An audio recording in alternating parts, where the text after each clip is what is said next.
Depuis mon retour de Guadeloupe, on est mouillé à Anse-Mitan, en Martinique. Alors là, je sors de l'eau. Hier, on a eu une journée où les bateaux ont fait des 360. Et sur l'application, là, je sais à peu près où est l'ancre. Et puis, je vois le bateau se balader autour de l'ancre. Et puis, depuis ce matin, il est très, très proche de l'ancre. Alors ça, très souvent, quand ça vous arrive, c'est que en se baladant comme ça, la chaîne a attrapé un rocher et puis a pu faire le tour complet du rocher, ce qui fait que le bateau bouge plus trop. Alors on s'en rend compte aussi sur le bateau parce que il réagit pas comme d'habitude, c'est-à-dire que lorsqu'il y a un petit peu de houle ou lorsqu'il y a un mouvement de l'eau, le bateau va pas avoir un mouvement relativement souple, mais on sent qu'il est retenu et puis c'est pas comme un coup de bélier, mais ça ressemble quand même un petit peu. Ça n'a pas manqué, hein. J'ai pris les palmes, les masques et le tube. Et effectivement, la chaîne avait fait le tour d'un rocher, ce qui fait que au lieu d'avoir 35 mètres de chaîne ou 40 mètres de chaîne, en réalité, entre le rocher et le davier, on était quasiment sur une quinzaine de mètres. Donc on perdait beaucoup de souplesse de mouillage. Donc voilà, quand c'est comme ça, on détortille, on attend que il n'y ait pas trop de vent, qu'il n'y ait pas trop de mer non plus, pour avoir de la souplesse dans la chaîne. Et puis on détortille patiemment. Et puis moi je vérifie bien que le bateau, en culant, va réétaler la chaîne correctement. Donc voilà, ça c'est fait. Ça, je suis sorti de l'eau et je suis maintenant paré pour la vidéo. Dans cette vidéo, je voulais partager avec vous mes réflexions autour du financement du voyage. Entre le moment où on rêve de partir, on se dit oui c'est bien, c'est mon rêve, mais comment tout ça va se financer? Et puis le moment où on a pris la décision de partir, là c'est bon, c'est décidé, c'est vraiment le projet, on va se lancer dedans. Là aussi, comment on va payer tout ça et puis comment on va vivre pendant le temps du voyage.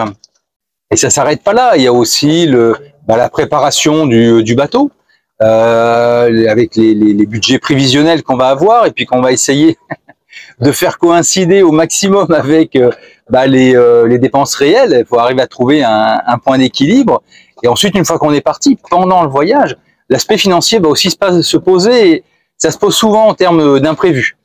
Soit il y a quelque chose qui a cassé, soit il faut réparer. Bon, en termes d'imprévus, ou alors il y a un déplacement imprévu à l'intérieur du voyage. L'aspect financier va aussi se poser pendant le voyage. En bref, la question de l'argent, l'aspect financier va se poser à toutes les étapes du voyage et puis à tous les niveaux. Et vouloir l'éluder, c'est souvent un moyen assez efficace pour saboter l'ensemble du projet voyage. Dans cette vidéo, on va parler d'argent concrètement. On va parler de fantasmes aussi, les fantasmes qu'on entend autour du voyage et de l'argent.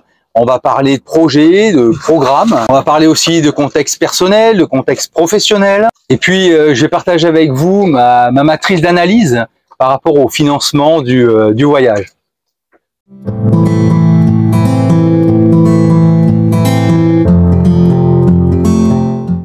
Bienvenue sur Ikigai Voyage, la chaîne où on parle de voile, de voyage et de changement de vie.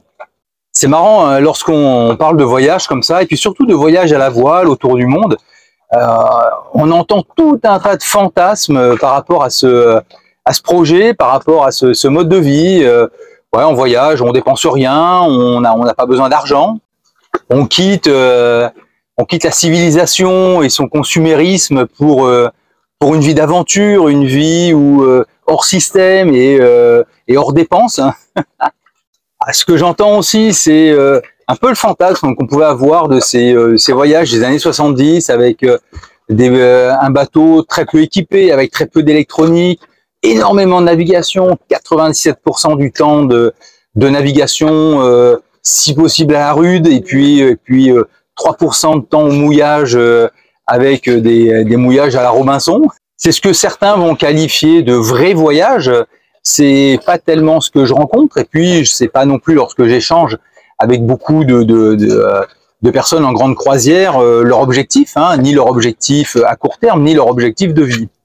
En réalité, que ce soit à terre ou sur l'eau, à minima, l'être humain est contraint par des besoins primaires, besoin de de manger, de boire, de dormir, d'être dans un environnement avec de la sécurité, et même avec une grande frugalité. Il y a des contraintes comme ça auxquelles que ce soit sur terre ou sur l'eau, auxquelles on va pas pouvoir échapper, et qui vont quand même coûter de l'argent. Ensuite, le voyage lui-même, le fait de se déplacer coûte de l'argent en gasoil, même si on fait beaucoup de choses à la voile, l'essence pour le dinghy, les clairances. Lorsque vous arrivez sur un territoire, vous allez devoir vous acquitter d'une taxe. Pour un bateau comme Ikigai, à 4 personnes, on peut être dans certains territoires facilement à 60, 70, 80 euros. Et ça aussi, c'est incompressible. Sinon, ça veut dire que soit on n'entre pas sur les territoires, soit on entre illégalement sur les territoires. Si vous devez aller dans un port, dans une marina, là aussi, ça aura un coût. Et puis, on est quand même sur nos bateaux à parcourir le monde pour visiter, pour découvrir. Et le fait de visiter, ça a aussi un coût. Si vous allez dans un musée, une exposition, vous allez voir des monuments, vous allez voir. Généralement, il y a un coût pour le bus ou pour les taxibus. Et voilà, le simple fait aussi de visiter, c'est-à-dire faire ce pourquoi on a décidé de voyager, ça a également un coût. Et imaginons l'activité la plus rustique, c'est-à-dire que vous faites tout à la voile, jamais pas de gasoil pour le bateau, et puis vous allez à la plage à la nage ou à la rame pour pas utiliser le moteur de l'annexe, et puis vous ne faites que des activités nature, se balader sur la plage, randonnée. Il faut être aussi sûr que ça convienne à toute la famille, parce que sinon vous allez avoir quand même une perte d'intérêt et une forte perte de motivation de l'ensemble de l'équipage par rapport à l'aventure. Et puis il y a l'entretien du bateau.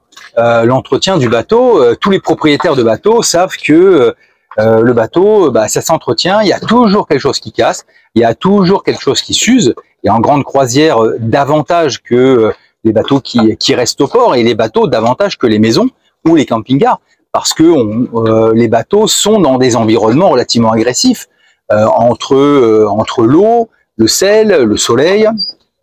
Il y a toujours quelque chose qui va s'user prématurément, qui va casser, qu'il va falloir remplacer.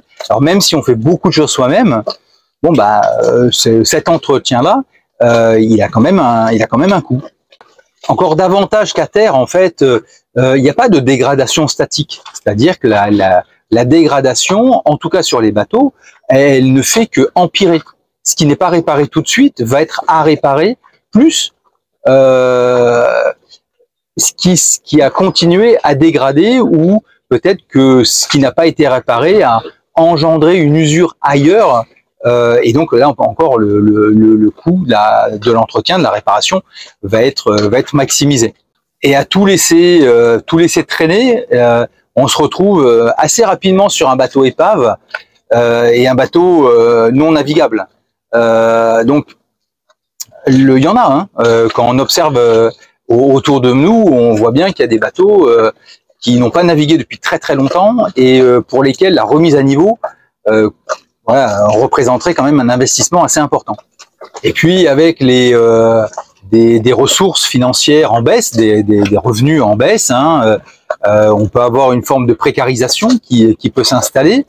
Et outre le fait aussi que cette précarisation peut engendrer des tensions au sein de la famille, au sein du couple, le cas extrême, ça serait de se retrouver en voie de clochardisation sur des bateaux. Alors, en voie de clochardisation sur des bateaux épaves et en instance de divorce, là on voit bien que c'est pas le but, c'est pas du tout le but de la manœuvre. Parce que le but de tout ça, de nos voyages, de nos aventures sur l'eau, ça va être d'avoir des expériences riches, de se fabriquer des souvenirs, et puis que ce soit la même chose pour tous ceux qui nous accompagnent dans le voyage. Alors, on peut être seul, mais on peut être en famille, on peut être en couple, on peut être avec des enfants. Et le but, c'est que cet enrichissement, cette fabrication de souvenirs, elle soit optimale pour chacun. Et pour atteindre cet objectif, on peut pas faire l'impasse sur l'argent. Et dans l'analyse que je fais du financement du voyage, je vois deux aspects, un aspect financement du bateau, et puis ensuite financement de la vie sur l'eau pendant la durée du voyage. L'argent ne fait pas le bonheur. Alors lorsqu'on disait ça à Jules Renard, il répondait systématiquement, rendez-le. Personne ne le rend, parce que c'est vrai que l'argent fait pas le bonheur, mais ça facilite quand même beaucoup la vie. Parce que si vous avez un projet d'achat de bateau et que vous avez 500 000 euros sur votre compte et que votre bateau coûte 200 000 euros, vous n'avez pas grand-chose en termes de planification, en termes de réflexion. Simplement, vous allez vous occuper de vos critères de choix et puis faire le choix du meilleur bateau. Mais lorsque vous avez un projet d'achat de bateau et que vous avez 50 euros dans la poche, là, ça devient un petit peu plus complexe. Lorsque je discute avec des personnes en voyage et que je leur demande comment vous avez financé votre bateau, il n'y a pas 36 solutions. Hein. Alors oui, il y a des personnes qui ont gagné au loto, il y a des personnes qui ont fait un gros héritage. Bon celle-là, elle se pose pas la question. Ensuite, il y a des personnes qui ont fait des économies. Des personnes qui ont fait des économies pendant des mois, pendant parfois des années, certaines pendant des décennies. Hein, et alors là aussi, il y a une différence sur le point de départ. Et puis voilà, si au départ vous avez déjà un capital, si au départ vous avez de très très bons revenus, c'est plus simple et plus court que lorsque les revenus sont plus faibles. Mais c'est marrant, hein, les études qu'on a sur la prospérité montrent qu'il y a autant de dirigeants de sociétés que de secrétaires qui vivent de bout de mois en bout de mois. Alors ils n'ont pas du tout les mêmes revenus, hein, mais la morale c'est qu'un peu chacun dépense ce qu'il a. Et puis à chaque mois, les compteurs sont remis à zéro. Alors j'entends certains dire oui, mais comment tu fais pour acheter un bateau? Ça coûte cher, moi j'ai pas les moyens. Et ces mêmes personnes, attention, tout le monde n'est pas dans ce cas-là, mais ça c'est quelque chose que j'ai entendu, donc je peux en parler. Ces mêmes personnes ont des maisons à 450 000 euros, 500 000 euros, viennent de se faire construire une piscine à 40 000 euros, ont plusieurs voitures, une cave à vin. Oui, moi non. Moi j'ai pris une autre option très tôt dans ma vie. J'ai rénové une vieille maison de village, j'ai pas de piscine, j'ai pas de jardin, et puis voilà, j'ai fait des arbitrages, et quand je regarde le delta de ce que j'ai dépensé, de ce que eux ont dépensé, j'aurais même pu acheter 2 bateaux dans le delta. Donc là encore, j'ai pas de jugement sur les choix, et simplement il y a aussi des notions d'arbitrage par rapport à là où vous mettez, vous allez décider d'investir votre argent. Et ce que je remarque, c'est qu'il y a des personnes qui ont des revenus, pas des gros revenus, mais qui ont parfois des capacités d'épargne supérieures à certaines personnes qui ont des revenus beaucoup plus importants qu'eux. D'autres vont acheter leur bateau consécutivement à une vente. Alors soit une vente immobilière, et j'ai souvent rencontré la situation où les personnes ont vendu leur résidence principale. Donc ils ont passé toute leur vie à acheter une maison, à payer un crédit. Et lorsque le crédit a été terminé, ils ont vendu la maison pour acheter un bateau. Là aussi, c'est un choix, hein. Tout le monde ne va pas opter pour ce choix-là. Mais c'est un mode de financement qui reste possible. D'autres ont vendu une société, ont vendu des actifs. Et là aussi, ont suffisamment de ressources financières pour financer un bateau. D'autres encore vont acheter un bateau à très bas prix, un bateau à rénover. Alors certains sont très doués pour trouver les bonnes affaires. Moi non, mais certains oui.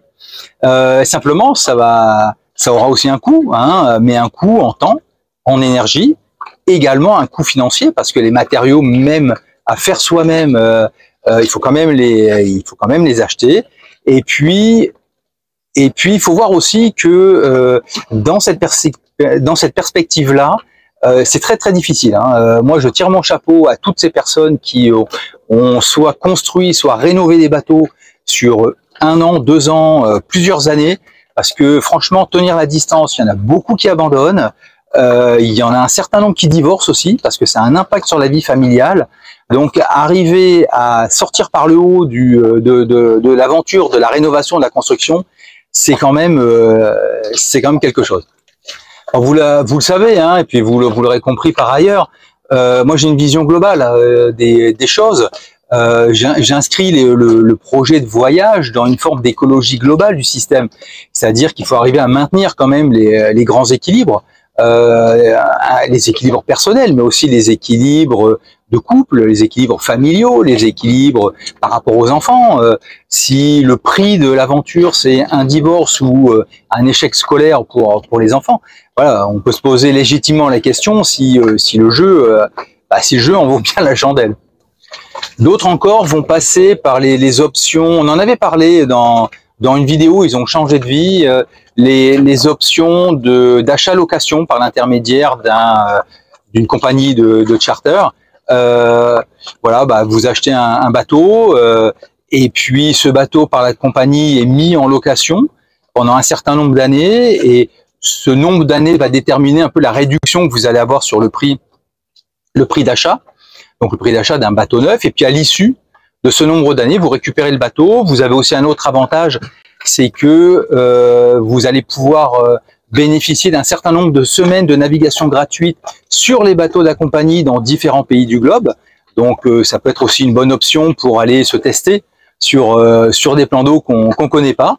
Le truc, c'est que quand vous récupérez le bateau au bout de quelques années de location, bon, il faut aussi prévoir un budget de remise à niveau, parce que c'est un bateau aussi qui, même s'il a été entretenu par la compagnie, qui peut nécessiter une certaine remise à niveau, on va dire.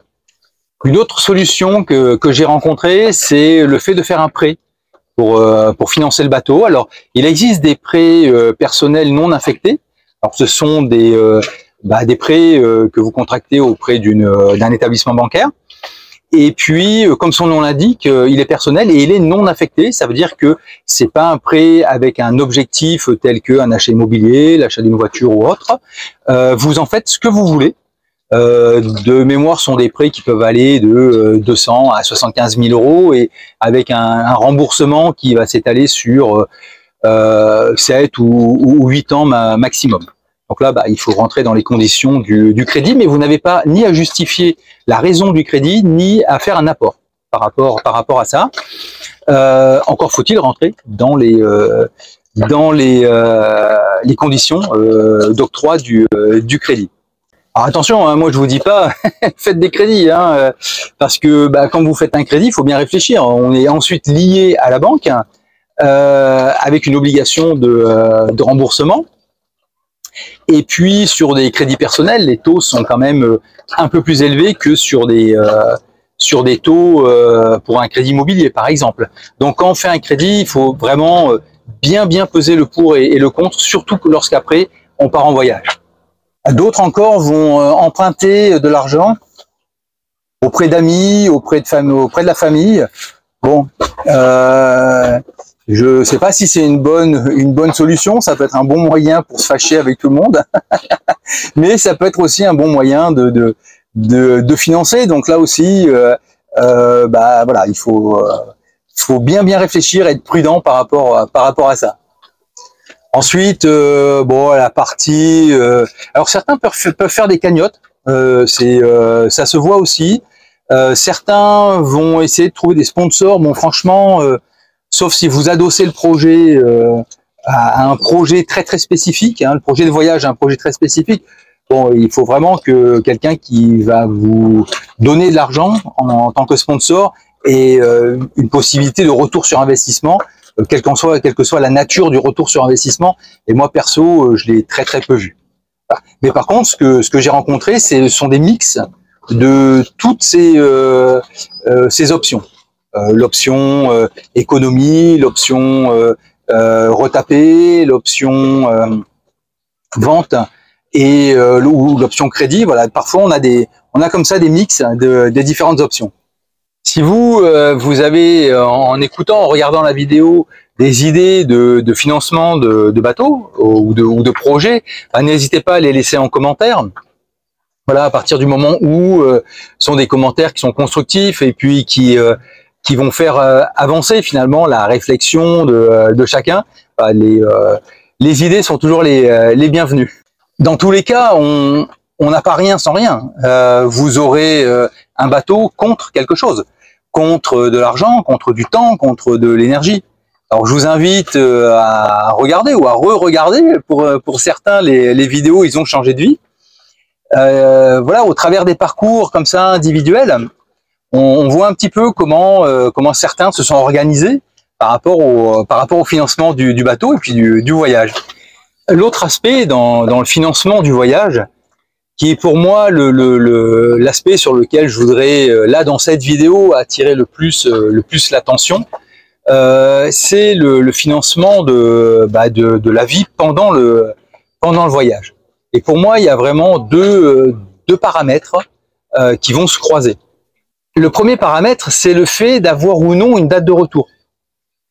Est-ce que j'ai une date de retour ou est-ce que c'est un voyage sans date de retour? Lorsqu'on a une date de retour, on a une date de départ, on a une date d'arrivée, de retour, et puis on a un nombre de mois ou d'années entre les deux. Là, nous ne sommes pas dans le cas d'un changement de vie. Nous sommes dans le cadre de vacances plus. Une sorte d'année sabbatique. C'est ce qu'on voit assez classiquement sur les tours de l'Atlantique. Un tour de l'Atlantique, ça va durer une dizaine de mois.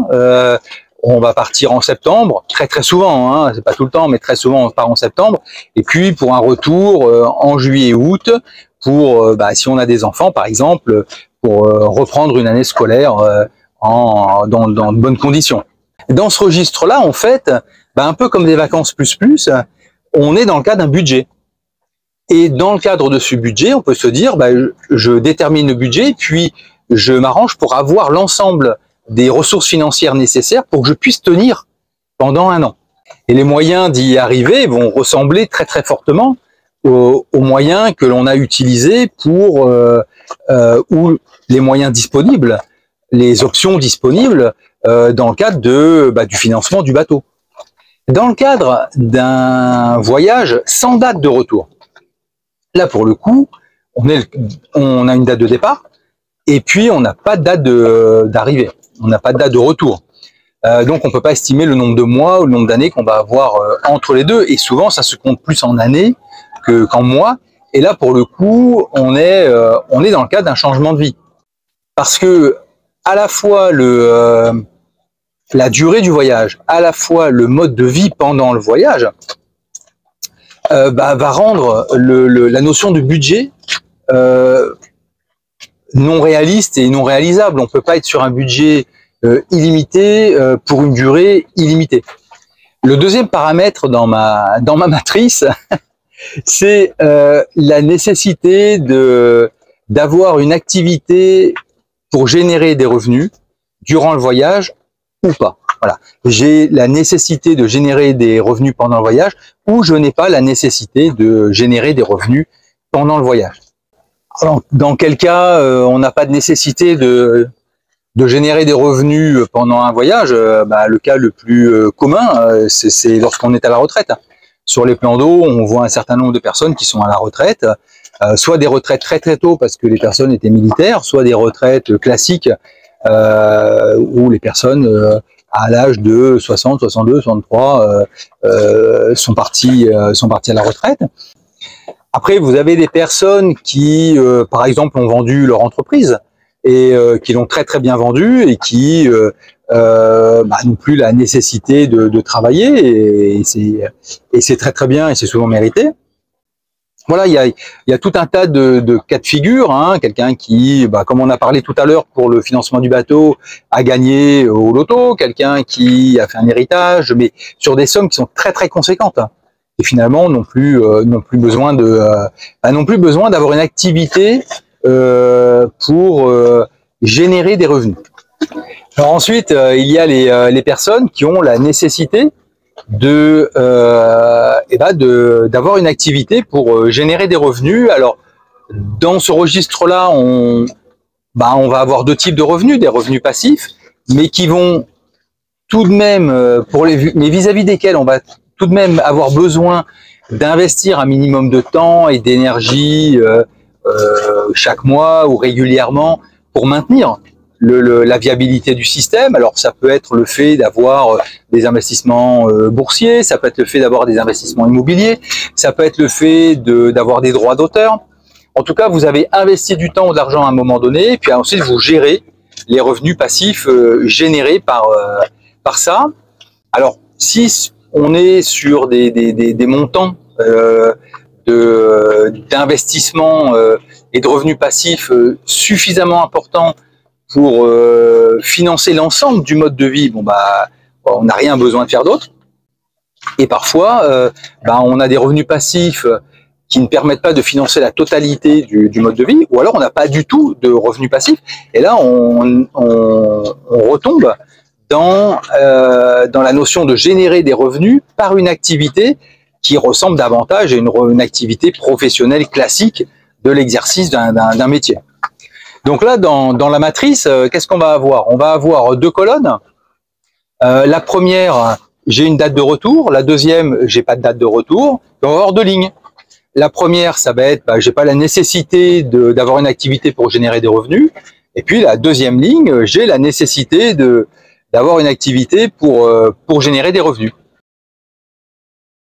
Dans le cas, donc 1, 2, 3, 4, dans le cas 1 et 3, c'est-à-dire j'ai pas la nécessité de générer des revenus pour financer mon mode de vie, qu'on ait ou pas une date de retour, on est sur un non-sujet, en fait on est sur un sujet de gestion tout simplement. Par contre, dans le cadre où j'ai la nécessité de générer des revenus pour financer mon mode de vie, on va avoir sur un temps déterminé avec une date de retour et sans date de retour. Et on voit bien que entre la position 1, j'ai pas de nécessité de générer des revenus et j'ai une date de retour, et la position 4, où j'ai la nécessité de générer des revenus et je n'ai pas de date de retour, on n'est pas du tout dans les mêmes configurations. Et donc, la forme que va prendre le voyage, même la nature du voyage, va être totalement différente. Et c'est vraiment cet aspect-là que je voulais aborder aujourd'hui dans cette vidéo, c'est-à-dire que ces différentes configurations, la configuration numéro 1, où on est plutôt finalement dans une notion de voyage sur un temps long, sans nécessité de travailler, et puis la configuration numéro 4, où finalement on est dans un changement de vie, on n'est pas dans des vacances, et souvent la configuration numéro 4, on va rencontrer des personnes qui sont sur un âge, sur une tranche d'âge active, c'est-à-dire entre 20 et 60 ans. Donc ce sont des personnes qui de toute façon doivent être actifs dans leur vie, et qui généralement autour de la quarantaine, sont des personnes qui voyagent en famille, c'est-à-dire avec des enfants. Et là, vous rajoutez aussi tout l'aspect scolarisation des enfants, et puis réussite scolaire par rapport aux enfants.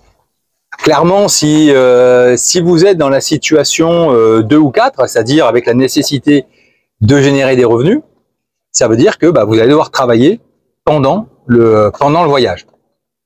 Et là, on va avoir plusieurs possibilités, plusieurs situations qui vont se présenter à nous.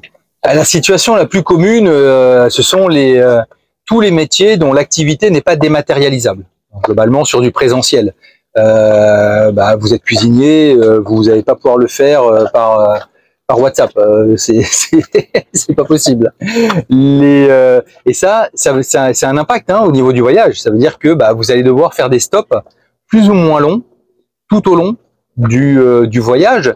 Et quand je dis plus ou moins long, ça peut être parfois plus long que moins long. Surtout si vous devez faire avec la scolarité des enfants. Parce que lorsque l'on est deux, ce qui va vous donner le top départ, c'est-à-dire à partir de quel moment j'arrête l'activité sur le lieu où je suis pour reprendre mes navigations, ça va être le niveau de remplissage entre guillemets de la caisse de bord. Mais si vous avez des enfants et que pour remplir la caisse de bord, vous savez qu'il va vous falloir 4, 5 ou 6 mois, même si au bout des 6 mois, la caisse de bord a atteint vous avez votre budget, les enfants n'ont pas forcément fini la scolarité. Donc, peut-être qu'il va falloir attendre 1 mois ou 2 mois pour que eux terminent leur année scolaire. Un deuxième aspect par rapport au travail sur place, ça va être tout d'abord la nécessité ou non, selon les pays, d'avoir un diplôme pour exercer votre métier. Alors moi, j'ai un diplôme, je suis psy, et ce diplôme n'est pas reconnu dans tous les métiers, dans tous les pays du monde. Lorsque vous êtes infirmière, médecin, c'est la même chose. Par contre, il y a des métiers qui nécessitent un diplôme en France, mais qui ne nécessitent pas forcément de diplôme à l'étranger. Le deuxième aspect dont il va falloir tenir compte, c'est, selon où vous êtes, la législation locale concernant le travail des étrangers. Là aussi, il va falloir être dans les clous. L'autre point, c'est que vous pouvez également avoir une préférence nationale, c'est-à-dire qu'il y a des besoins dans certains pays, et lorsqu'on est sur des îles, parfois le travail est limité en termes quantitatifs, on va dire, et donc il est assez légitime que les entreprises locales cherchent à privilégier du personnel local. Et ça aussi, c'est quelque chose auquel il faut s'attendre. Ensuite, en fonction des endroits où on se trouve, quels sont les besoins locaux? Peut-être qu'il y a globalement pas beaucoup de besoins, peut-être que globalement il y a des besoins, mais vos compétences ne correspondent pas aux besoins. Lorsque vous êtes sur des îles françaises, alors vous êtes en France, mais vous n'êtes pas en France métropolitaine. Et se pose la question de certaines taxes, comme l'octroi de mer, taxes qui vont être applicables à l'importation d'un bateau. Ça veut dire que si vous venez en avion, vous pouvez légitimement trouver du travail, mais lorsque vous arrivez en bateau, vous êtes un Français en territoire ultramarin, donc globalement sur le territoire français, non hexagonal, mais vous avez importé un bien. Alors, pendant un certain temps, vous êtes considéré comme un touriste et vous ne pouvez pas travailler avec ce bien. Pour cela, pour travailler avec le bien, il va falloir s'acquitter de ce qu'on appelle l'octroi de mer. Et l'octroi de mer correspond à peu près à 8% de la valeur du bateau pour pouvoir faire entrer d'une manière au niveau des douanes le bateau. Sauf si le bateau, vous le faites entrer dans le cadre d'un déménagement. Et là, vous n'aurez pas à payer l'octroi de mer. Par contre, si vous le faites entrer dans le cadre d'un déménagement, vous serez dans les clous au niveau de la douane, mais vous ne pourrez ni vendre, ni travailler avec le bateau comme bateau professionnel pendant 1 an. Il faut faire attention parce que moi j'ai vu des personnes se faire attraper par la douane, c'était des Français, ils sont arrivés et ils étaient là depuis plusieurs mois. Ils sont arrivés, ils ont fait leur clairance d'entrée, donc techniquement ils sont entrés légalement en France en tant que touristes. Par contre, ils se sont mis à travailler. Et là, les organismes sont connectés, URSSAF, etc., la douane, tout ça c'est connecté. Et au cours d'un contrôle, ils leur ont dit, mais le bateau, comment il a été importé? Non, nous on est arrivé en bateau, on a trouvé du travail. Ah oui, mais là vous allez devoir payer l'octroi de mer, plus l'amende, parce que vous n'avez pas fait le... Donc ça peut, à coût de 8 ou 10% de la valeur du bateau, et c'est la douane qui estime la valeur du bateau, c'est pas vous, ça peut vite chiffrer. Donc, si vous décidez dans des territoires français de travailler, renseignez-vous bien par rapport à ces histoires d'octroi de mer. Il faut que le bateau soit entré de manière, il rentre toujours de manière légale parce qu'on fait les clairances, mais on entre en tant que touriste. Il faut voir quel est le statut au niveau de l'importation par rapport au bateau. Dans les métiers qui sont où il y a toujours des besoins, les métiers de la santé, vous êtes infirmier, infirmière, médecin, vous trouverez tout le temps du boulot. Les métiers, par exemple, de la mécanique, notamment la mécanique bateau, les métiers liés à la mer, comme ou les métiers du tourisme. Alors les métiers liés à la mer, vous êtes moniteur de plongée, vous allez trouver du boulot. Moniteur de voile, je pense que vous allez trouver du boulot, mais si j'avais à choisir entre les deux, je prendrais plutôt moniteur de plongée. Et les métiers du tourisme, vous êtes serveur, serveuse, vous êtes cuisinier, cuisinière. Là, il y a tout le temps des besoins. à valider avec la nécessité ou non d'avoir un diplôme et la reconnaissance de votre diplôme sur le territoire où vous êtes. L'autre aspect par rapport aux métiers, donc on a vu des métiers où il y avait une nécessité de présence physique. Vous avez tous les métiers dans le distanciel. Par exemple, typiquement les métiers d'informatique ou les métiers internet, mais pour ma part, des métiers tels que le mien où je travaillais auparavant en cabinet, en consultation, que ce soit sur de la thérapie, sur du coaching, sur de la préparation mentale pour des sportifs, tout ça je l'ai passé en distanciel. Certains métiers s'y prêtent bien et d'autres s'y prêtent un peu moins, et parfois il faut un petit peu de temps pour arriver à faire basculer l'activité du présentiel au distanciel. Alors vous voyez, nous sur Ikigai, Moufida et moi, nous sommes tous les deux dans des âges et avec des nécessités d'avoir une activité professionnelle pour financer notre nouveau mode de vie. On a un mode de vie aujourd'hui qui n'a rien à voir avec le mode de vie qu'on avait lorsqu'on était dans l'Hexagone. Donc il faut bien le financer, ce mode de vie. Moufida étant dans la fonction publique territoriale, ça veut dire qu'il n'y a pas de mutation possible. Elle ne peut pas faire l'objet d'une mutation, elle n'est pas dans la fonction publique nationale. Ça veut dire qu'il faut qu'elle trouve un emploi. Et là, je peux vous dire que l'année dernière, les 6 mois de recherche d'emploi ont été 6 mois où il y avait une très très forte tension et une très très forte pression par rapport au fait de trouver un emploi, trouver un poste qui corresponde et à ses compétences et à ses niveaux d'intervention. Parce que si elle ne réussissait pas là, c'était l'ensemble du projet qui pouvait capoter. Alors moi, de mon côté, j'ai dû basculer l'ensemble de mon activité, c'est-à-dire que lorsqu'on est parti et sur cette première tranche de navigation avec les filles pendant 1 an, j'ai arrêté mon activité en cabinet, mes consultations, et puis mes interventions en formation, en animation d'atelier. Et donc, il a fallu tout reconstruire en distanciel. Ça veut dire aussi se mettre en règle par rapport à la réglementation, et notamment par rapport à la réglementation sur l'octroi de mer. La réglementation, c'est quelque chose auquel je suis toujours très très attentif, et je fais en sorte de rester dans les flux. Certains vont pas du tout tenir compte de ça, et puis vont développer des activités, et voilà, après chacun est libre. Moi je porte pas de jugement là-dessus. Faut bien mesurer si le jeu en vaut bien la chandelle. Et puis j'ai un autre pan de mon activité qui nécessite du présentiel. Par exemple, je suis allé animer pour le rectorat, pour l'académie de Martinique, leur séminaire pour les cadres, et j'avais des interventions à faire concernant la gestion du stress et puis la cohérence cardiaque, qui est un de mes domaines d'expertise. Voilà, ce sont des interventions, mais qui vont nécessiter des partenaires, qui vont nécessiter du déploiement de réseaux relationnels, et tout ça, c'est un travail qui se fait, et comme c'est un travail à terre, qui se fait physiquement dans la rencontre de personnes, dans la proposition de services, d'intervention, dans la négociation.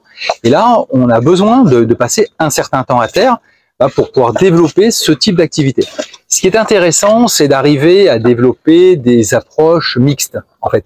Une approche où vous allez avoir une part de revenus passifs, une part de revenus en distanciel, et puis une part de revenus en présentiel.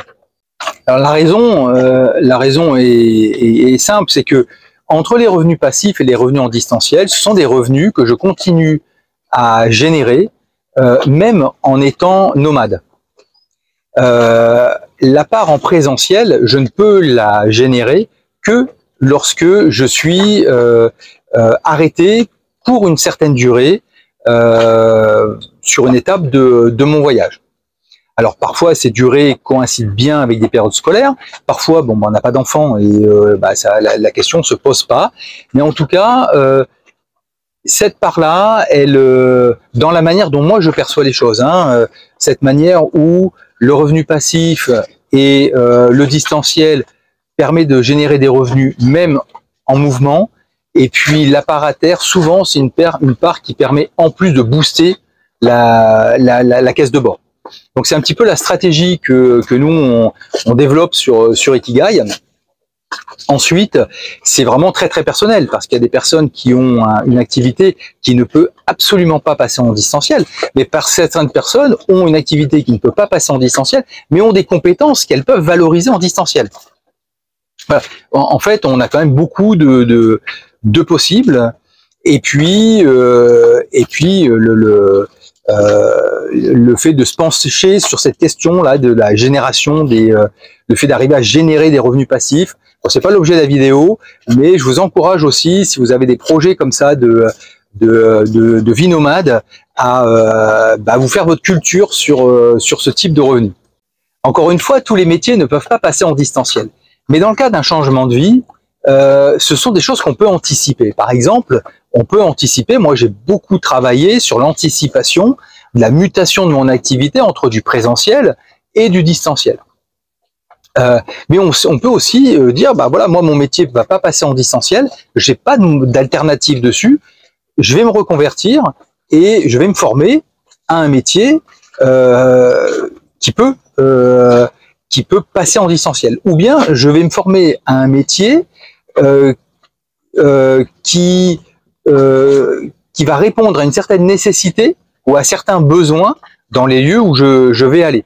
Voilà. L'idée, c'est d'arriver à quand même anticiper ces choses-là. Et lorsque le projet, c'est un projet qui s'étale sur, en termes de construction, sur plusieurs années, 1 an, 2 ans, 3 ans, 4 ans, 5 ans, 10 ans, bon bah, on a quand même de la latitude pour imaginer ça. Et puis, en France, il y a quand même des possibilités de financement de formation qu'on n'a pas nécessairement dans d'autres pays.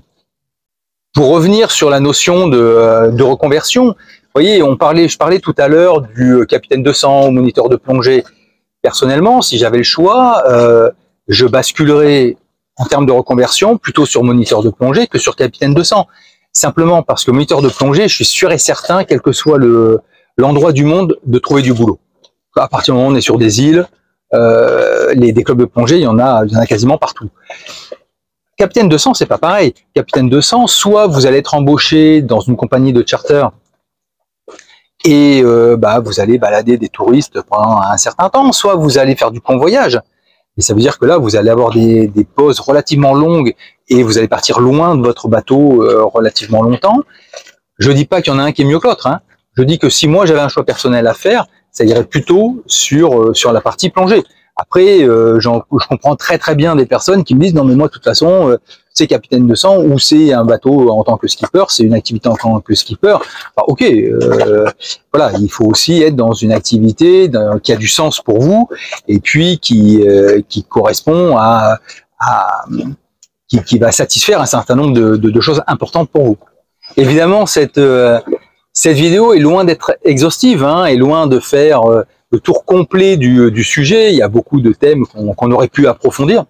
Mais l'objectif aujourd'hui, c'était vraiment de partager avec vous et de vous encourager à définir dès le départ votre position sur cette matrice entre date de retour, pas de date de retour, nécessité d'avoir une activité pour générer des revenus et pas de nécessité d'avoir une activité pour générer des revenus. Et à partir de ce point de départ-là, ensuite de faire découler la stratégie. Parce que vous voyez, si par exemple, dans votre plan de financement du bateau, vous passez par un prêt et que vous êtes dans la position numéro 4, c'est-à-dire un voyage sans date de retour et la nécessité d'avoir une activité pour générer des revenus, vous êtes quand même lié à la banque et donc par un prêt. Et voilà, ça se réfléchit quand même en termes de décision. La question, c'est fondamentalement, en fait, qu'est-ce que je veux vivre comme expérience?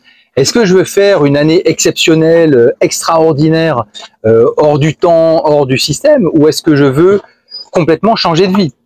Si mon objectif, c'est de changer de vie, et que je pars avec un crédit sur le dos, sans date de retour, avec une nécessité de générer des revenus pendant le voyage, je risque de me mettre une sacrée pression, je risque aussi de générer des tensions au niveau du couple, au niveau de la famille.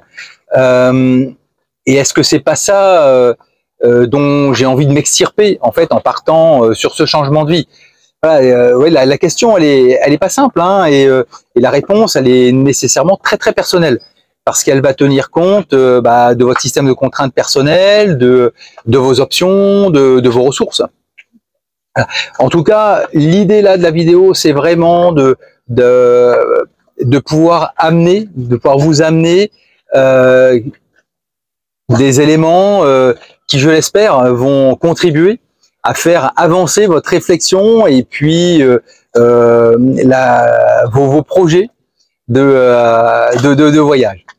Si cette vidéo vous a plu, si elle vous a intéressé, pensez à la liker, pensez à vous abonner, pensez à la partager. Moi, je vous dis à bientôt pour une prochaine vidéo.